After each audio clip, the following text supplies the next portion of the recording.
And if you look, you'll see there's a makeshift memorial that's been placed here. We had a moment to talk to people who are passing by saying they're gonna miss this place. The restaurant is now taking down all those bills and will donate the proceeds to its staff. As you can see, the dark horse here behind me is clearly not a supermarket. In fact, one Yelp reviewer called it the diviest of the dive bars. Some of our non-essential businesses, we're sending out what I call essential messages.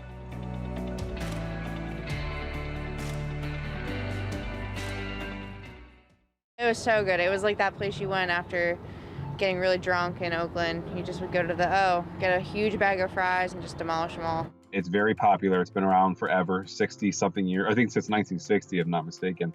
Everyone loves this place. It's always crowded all during the day and everything like that. We had heard, well, there's a sign up or there's stuff that's missing from the inside. They don't have things there anymore. There's a bunch of boxes. We don't know what's going on. So as we went back over there again, there was two people coming from the PepsiCo place. They were moving out some of the coolers that they had there, and right by the door, they had a little memorial growing where you see like the roses, you see the flowers, you see the candle, and the note saying they'll miss it. And essentially a memorial for a dead restaurant, if you will. Rest in peace. That's how much people really cared about the original, you know, how much they'll probably miss them.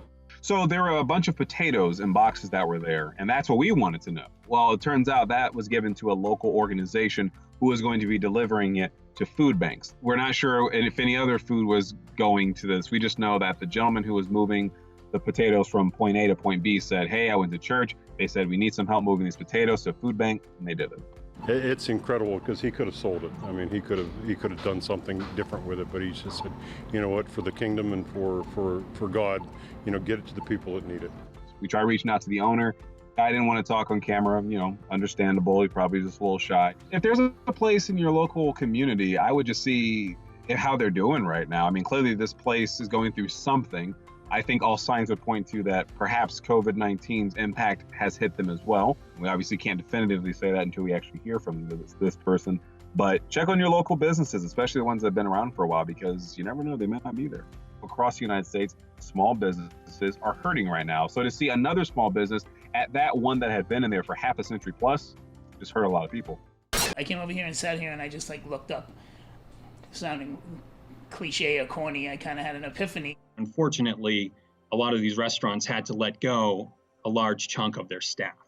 So on Hampton Beach here in New Hampshire, there's a place called The Goat. It's been around for 6 years, and kind of part of a tradition for the restaurant is folks come in and they tack up a dollar bill on the wall and they write either their name, a message. It's like a thing. Every year they come look for their bills. And, you know, sometimes people, it's the first time they met, they come here and they put up the dollar for the first time. And after 6 years, I don't think there's a space left in the restaurant. I'm talking floor to ceiling. Even the ceiling was covered in dollar bills. And it's not just dollar bills either. Some people tack on 5s, 10s, 20s, and they're all like stacked up on each other. Larry had to furlough more than half of his staff. Most of them were college kids or single parents, which that was their only income.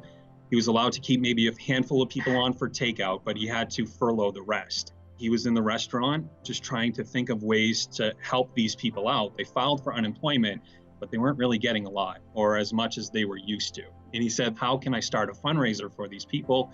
And I looked up and just saw all the dollar bills on the ceiling. And he said it clicked. It was never really an opportunity to take the money down and, you know, use it for anything. But this was, you know, an opportunity to take it down and do some good for people that we care about, people that work for us. And we knew that, you know, our customers care about our employees too. He reached out to the restaurant's owner, pitched the idea to him. He thought it was a great idea. They contacted their local bank. As I said, a lot of these dollar bills, they have messages on them, so they didn't know if they could even use them. But the local bank there said, as long as the majority of the bill is visible, that they can use it. So he just started taking each one down one by one. This restaurant has 2 floors, so it has a lot of area to cover. I'm talking hallways. It's everywhere. The money is everywhere. So he started taking them down one by one and putting them in trash bags and then bringing the trash bags, massive, massive trash bags to the bank for them to count. I just actually texted him right before I talked to you, and they're still taking down the bills. He said they just finished their last bag. And they started this on April 9th. So it's taken at least 3 weeks to get all this money. There's also a contest going on Facebook. Whoever comes the closest to guessing how much we come with the final tally, they get a year of free burgers and our specialty fraps. He's hoping anywhere in the range of 20,000 that will be there, and then he'll be able to just divvy that out. He's going to break it up based on, the needs of, if it's a college kid versus, a parent. Everyone will get something. I'm really looking forward to people coming back when this is all over and coming back and let's start this tradition all over again. Those bills are building up, you know what I mean? So just to have this extra cash on hand will really help his employees maybe get through the next month, or maybe until their stimulus check actually kicks in. So he's really helping them out a lot. Selling beer and shuffling drunk people into lifts at 2:30 in the morning. It's a professional forte of mine. Rasheen O'Rourke is a local bar owner in Somerville, Massachusetts, and the city recently decided to allow anybody who sells food to also sell groceries. And the thing that made it most interesting, I say this completely with her permission, it's a dive bar, but she definitely served food and she had access to food distributors. I put out to all 6 of my devoted followers on Instagram and I said, hey, I will deliver a produce box for $20, and it was picked up by a Medford Moms group, and it was really popular. She's able to get food at a very cheap, low rate now because these distributors have this extra sort of glutton of food that they'll give to her basically at cost where they're not really making any money. So she's able to keep the price low for people in her community, especially who are, tight on budget. She'll work with those people. Not only can you buy these groceries, but you maintain social distance the whole time. You simply walk up to the door, she slides it across a table, you take it, see you later. You paid over the phone with your credit card, you're done. The benefit here is on a few different fronts. Obviously, we help a local business. We need as many points of food access as possible, and it relieves strain and pressure on our traditional supermarkets. You think about restaurants struggling and restaurant workers, and obviously customers, are in a bad spot because they can't get food, but it really goes all the way down the entire food chain. It's the people who distribute the food. There's no one to distribute it to because the restaurants aren't open. It's the farmers who make the food. There's no one to sell them to. So the fact that she's able to get food at such a low price, the thing that really struck me is this is really a win-win-win-win. A win for the farmer, a win for the food distributor to get the food off their hands, a win for her to get a little money, and a win for the community to A, not have to go to a grocery store, B, get a good price, and C, just have another local place to have access to food. We need to work together. So for as long as this place is here, that's what we're here to do. Soon after, the city of Boston announced that they were going to do the same thing. Somerville is a pretty large, dense town just outside of Boston.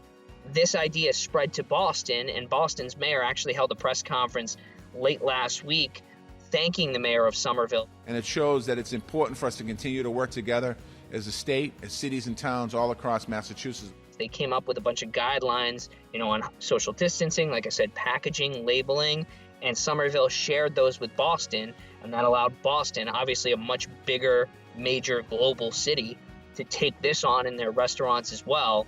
We're so grateful for Mayor Walsh's decision to help out the community, and really the whole purpose of this is just to make life easier. But here you've seen a lot of rules and regulations and ideas that come up from the local level. We saw a lot of that here in Massachusetts at the local level first, and then at the state level they realized, oh, that's a pretty good idea, and then that spread, in a lot of ways across the country. So it's really the local communities and their ideas are really having an impact. It's healing, I think, to be able to show people's faces and tell their stories through this. I think it helps people to know that they're not alone. Nicole Wolf is a local photographer. She works out of Portland. A lot of her friends in her community are in the Portland area. She shoots everything from weddings to family portraits, and now this, her latest venture. She was out taking photographs of something completely different. And she happened to be walking down the streets in Portland and noticed this family, a small family, inside of their business. Their 2 little ones were behind the screen, and it literally kind of washed over me. I was like, oh my gosh, you know, this is my project.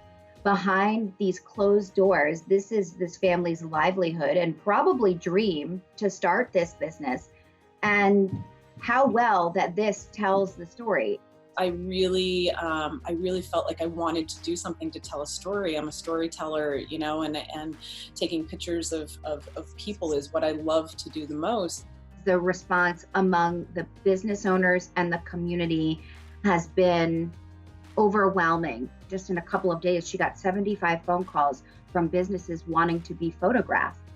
People are just being, I think, authentic to how they feel right now. They're frustrated, and they're sad, and they're scared, and, you know, but at the same time, they're like, we're still here. I think that people are wanting to be seen, and I'm still here. You know, we're still standing, we're still fighting this fight, we're doing this as long as we can. Nicole is not really planning to stop. She wants to keep going until the coronavirus is over, until those doors open up. She would love to also tell the story of the other side. Nicole is looking to take those same photos with the doors opened up, with businesses and bustling streets again. So I think this project definitely has a great future, and a future we're all here in Portland very excited to see.